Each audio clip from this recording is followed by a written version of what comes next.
নমস্কার। কবিতা পাঠের সময় এখন। আজ কবিতা পড়ব অনুরাধা মহাপাত্রের কবিতা। অনুরাধা মহাপাত্রের কবিতার বই নিয়ে বসেছি। এটি কবিতা সংগ্রহ, অনেকগুলি কাব্যগ্রন্থের সমাহার, কিন্তু আমি তেমনভাবে পড়ব না আজকে ঠিক করেছি। এর মধ্যে একটি কাব্যগ্রন্থের থেকে কয়েকটি কবিতা, এই কবিতা সংগ্রহের মধ্যে যেসব কাব্যগ্রন্থ সন্নিবিষ্ট হয়েছে তার মধ্যে একটি কাব্যগ্রন্থ ভ্রমণ ভালোবাসা। এখান থেকে কয়েকটি আপাত দৈর্ঘ্যে ছোট কবিতা আমার পড়ার সুবিধার্থে, আমার শ্বাস ধরে রাখার সুবিধার্থে এবং পাঠকের বা শ্রোতার মনোযোগ ধরে রাখার সুবিধার্থে আমি কতগুলো আপাতভাবে ছোট কতগুলো কবিতা বেছে নিয়েছি এই একটি বই থেকেই। এখানে আমি অনুরাধা মহাপাত্রর কবিত্ব শক্তির বা কবিতা লেখার যে ভিন্নতা, তার কবিতাকে কেন্দ্র করে তাঁর যে আবর্তন বিবর্তন, সেইগুলো ধরবার কোনো প্রয়াস আমি এখানে পাইনি। আমি অনুরাধা মহাপাত্রের কবি জীবনের একটা পরিপূর্ণ একটা সময় থেকে কয়েকটি কবিতাকে বেছে নিয়েছি, যাতে তার কবিতার ভাষা, তার চিন্তা, চেতন, মনন এইসবকে একটা সীমিত পরিসরের মধ্যে পাঠকের ধরতে সুবিধা হবে। সেই কারণে আত্মকথা। তোমরা হে ঢের কল্পতরু, আমি বুনো বইচি গাছ।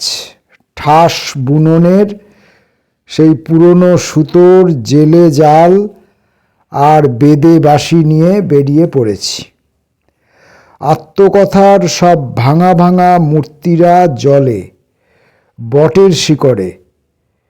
প্যালেস্টাইন যুদ্ধের গাথা সুফি জোব্বায় ঢাকা আর অট্টহাসি। বিশাল ডলফিনের পাখনার রুদ্ধ আছাড়, চোখের মণির নীল তাম্র বন্যতা।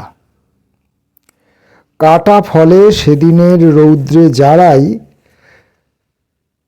জোনাকির শরীর মন্থন করে চিরনশ্বর আলোকের কাঁথা বুনে যাই। আমি সেই কাঁথা গায়ে আনমনে গুনগুন পাহাড়ে হারাই। আর পোড়া ঘাসে, ফুটপাতে শিশুর চুলের ফাঁকে, ছিন্ন ডানার আড়ালে বইচির বীজ বুনে যাই। মায়ের উদরে ব্রহ্মাণ্ড ভাণ্ড, প্রকাণ্ড তা জানো কেমন। এই গানে প্যালেস্টাইন একদিন, ভেড়ার পেটের নিচে দুধের আলপনা।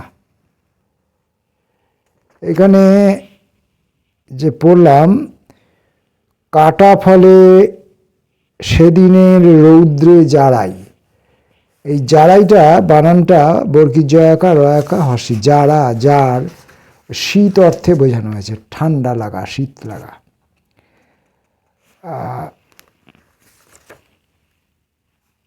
এরপরে শরণার্থী শিবিরের পাশে। শরণার্থী শিবিরের পাশে ওই গ্রাম, ছিন্নমুণ্ড ভেড়া সব। অনাবৃষ্টির দেবী এখানে আসেন চুলে খরা। হরিতকি ফল, রুদ্র ভাসানের দিন, মজা অসত্যের তলে সেই সব বৃদ্ধরা গূঢ় ফিরে যাবে, যাদের নিঃশব্দ সব ধানের মাঠের পরে। পাখিদের চোখ মজে এলে তেরোপেক্ষা নদী চড়ে, তেরোপেক্ষা নদী চড়ে। কিছু সেঁকো বিষ নিয়ে হাসে খল খল নারীর আকাশ। হাসপাতালের ক্ষমাহীন রাত্রির শান্তিকে মেনে এ গ্রামে বাসি ঘাস, প্রদীপের ঠান্ডা আলো, অসুচির চৈতন্যকে চিনে মুথা শিকড়ের রসে শিশুটিকে মাটির ফাটলে ঘন পায়। বনকলমি লতা ধানের দুধের স্বাদ চায় দিনান্তের। শরণার্থী শিবিরের পাশে শিশুদের নাচ বৃষ্টির দেবী।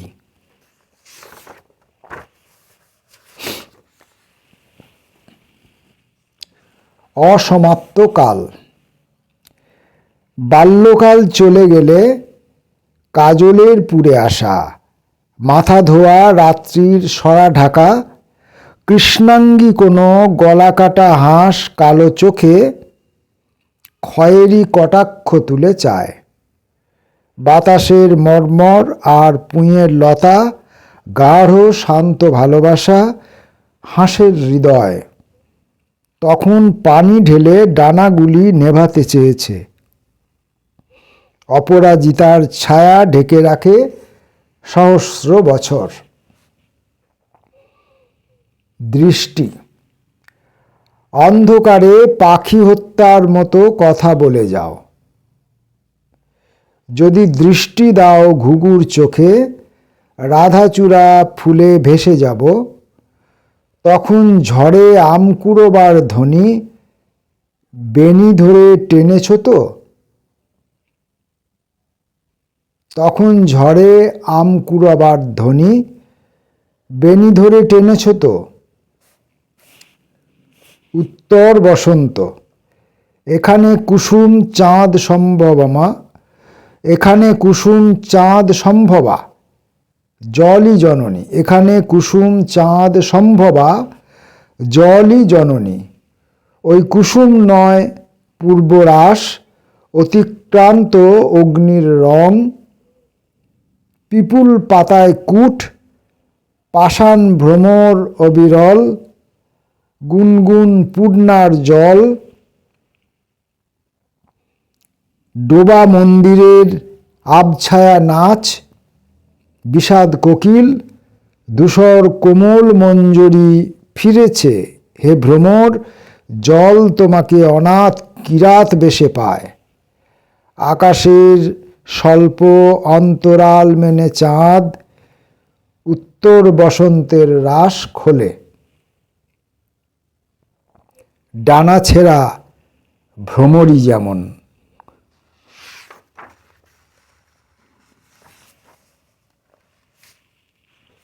কবিতার ভবিষ্যৎ। ভালোবাসিবে বলে ভালোবাসি নে, গেয়ে উঠে দেখি। ভালোবাসিবে বলে ভালোবাসি নে, গেয়ে উঠে দেখি।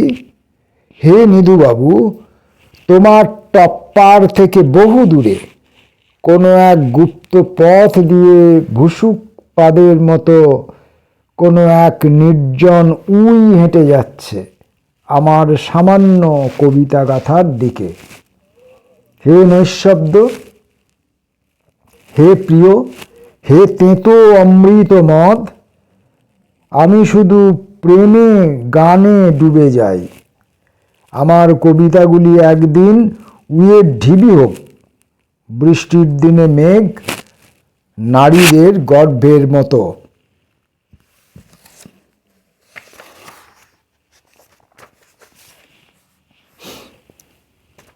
চরাচর। খালের অলিক জলে সবের সাথে সাঁতার দেয় চিঠিহীন বালক অমল। খালের জলে কখনো কি রামধনু আর সুধার হাতছানি? মনে কি পড়ে তেমন স্নান? ভোরের মতো একটুখানি বিশুদ্ধ জল। মনে পড়ে এই চরাচর সবের মায়া আকার, তার চোখে মৃদু স্নানের রৌদ্রাভাস। তাহলে কি অলিক স্নান মুখর জলরেখা? সুধা কিংবা হরিদাসী বৈষ্ণবীর গান বাজে জলের ঘুঙুরে। তাহলে কি অলিকেই আত্মহত্যা? শুধু এই চরাচর?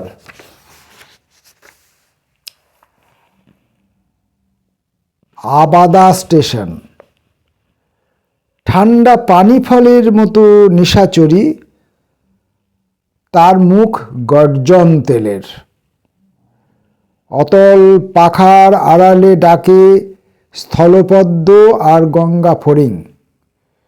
পথদেবী এই আবাদা স্টেশন, শৈবাল দাম, ঈশ্বর বিমুখ। ক্ষিপ্র হাতে মৃত্যু ও যৌনতার আয়না খুলে ধরো। বাঁশির ভুলে যাওয়া আর্ত বেদেনীর মতো সুরে হাতের শাখার শীত জ্যোৎস্নায় মুছে যাচ্ছে। সাপেদের লাল চোখ শোকের কবিতা। নদীর মতো স্নিগ্ধ কোনো গাভী এখানে ঘুমায়। মুখে বৃষ্টির রেখা, গর্জন তেল ধোয়া গাল, মোছে ট্রেন। এখানে বলে রাখা ভালো, হাতের শাখার মতো শীত জ্যোৎস্নায় মুছে যাচ্ছে। এখানে শীত দন্তস্বয়সী ত। এই শীত মানে হচ্ছে শুভ্রতা, সাদা, সাদা শুভ্রতা, ধবলতা। শাখার যে সাদা ভাব, সাদা রং, সেটা জ্যোৎস্নায় মুছে যাচ্ছে। এই বিসর্জন। জলের গভীরে চাঁদার অন্ধ চোখ। জলের ওপরে মশালের মতো জলে গদ্য কৌতুক। ঘাস ও আকাশের শ্যামা বিচ্ছেদ। বিসর্জন নাটকে সকালবেলা নদীর গুপ্ত সিঁড়ি দিয়ে পাথরের ক্রোধে রঘুপতি একাকী আসেন। মৃত্যু ও প্রণয়ের সরসংকাশ মুখে অপর্ণা সমীপে। সরসংকাশ মুখে অপর্ণা সমীপে। অভিনয় শেষ হলে জাগে কিছু আম্রপল্লব। বাতাসের রেণু, তারা রেখা, অমৃত তরাস। কলার ফুলের মতো অপর্ণার চাহনির স্নাত সরলতা।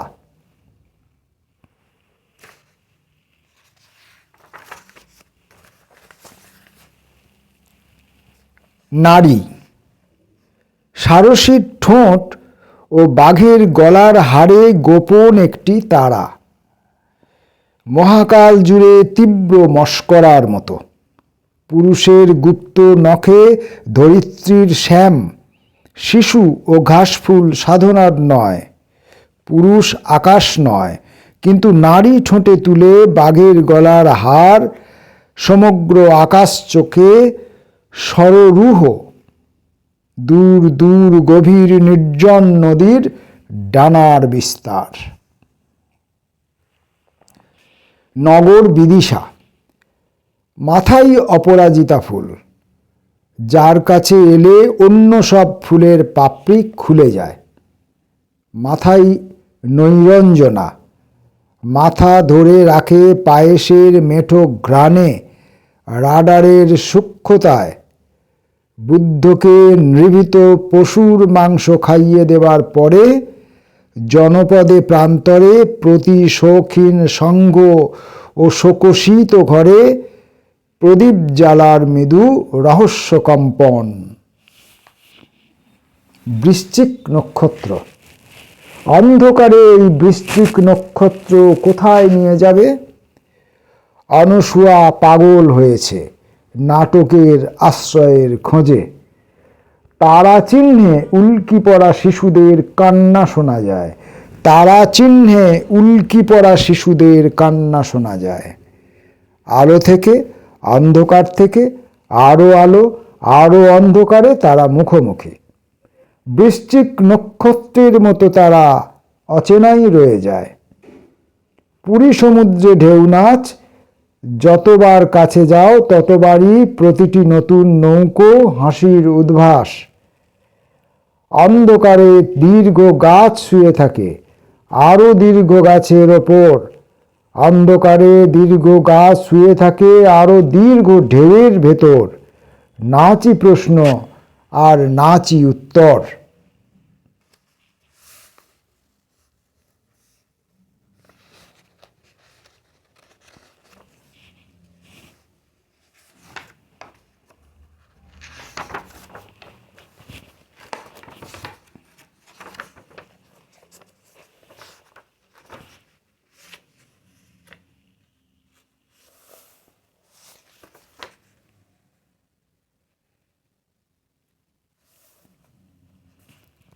রার গঙ্গার কবিতা এরকম বলে 4টি কবিতা আছে একই নামে। এখান থেকে একটা পড়ব, কোনটা পড়ব এবং সেটা পড়েই শেষ করব। তার আগে একটু দেখে নিই।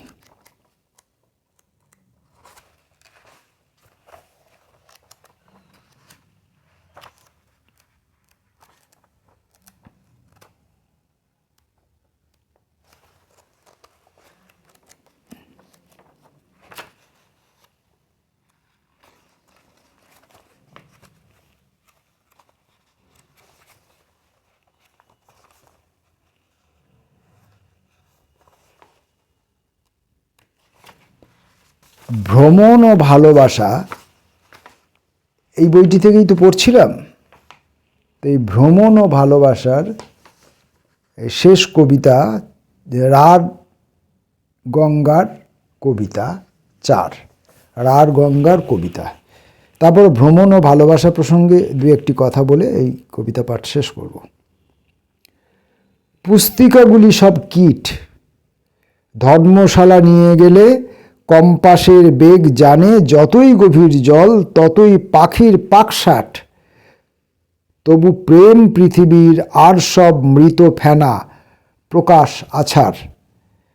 পুস্তিকাগুলি কীটের চোখের প্রশ্ন আর ছিন্ন দোহা, সশব্দে ভিটে ভেঙে পড়ে আর পদ্মপাতায় স্থির জল। ঢের নিমন্ত্রণে আছে আর শ্রীনগরে অপূর্ণ বাঁক ভরা দই, সাপের ঝাঁপির সঙ্গে আত্মীয়তা নীল বজ্রের নিচে, বাঁশি যখন দুপুরে প্রবাসী, আমার মৃত্যুর পরে তোমার নিষ্ঠুরতা তবু ছাপা হবে। এখন এই কাব্যগ্রন্থটির নাম হচ্ছে ভ্রমণ ও ভালোবাসা। এখন আমার এই কবিতাগুলো পড়ার পর এই কাব্যগ্রন্থটির নাম নিয়ে আমার যেটা অনুভূতি হলো, ভ্রমণ ও ভালোবাসা না, ভ্রমণ কমা ভালোবাসা। এখন ভ্রমণ ভালোবাসা দুটি শব্দ পাশাপাশি রাখা হয়েছে, মাঝে একটি কমা চিহ্ন দিয়ে। এই দুটো কবি কী অর্থে দুটো শব্দ রাখলেন একটা কাব্যগ্রন্থ? একটা বাক্যাংশও নয়, এটা দিয়ে তিনি আলাদা করে তার কোনো বক্তব্য যে বলছেন স্পষ্ট করে তেমন নয়।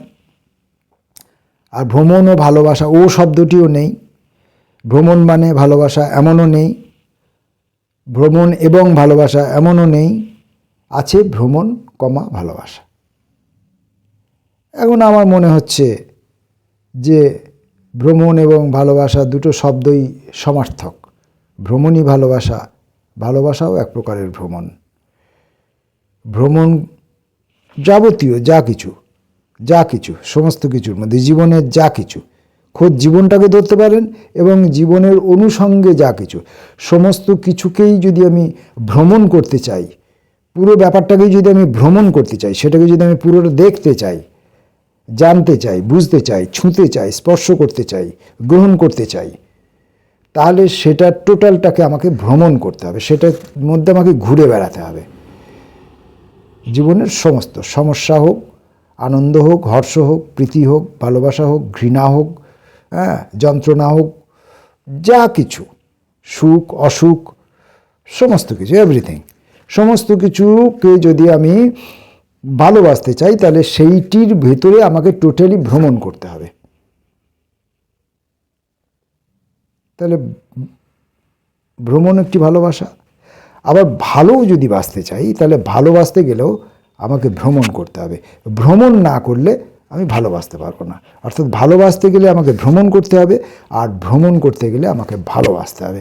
অর্থাৎ আমার মনে হচ্ছে এখানে কোথাও যেন শব্দ দুটি সমার্থক। এই কথায় হয়তো বা কবি বলতে চেয়েছেন, অথবা এটা নিছকই আমার অনুভূতি। যাই হোক, আজকের মতো এই অনুরাধা মহাপাত্রের কবিতা পাঠ শেষ করলাম।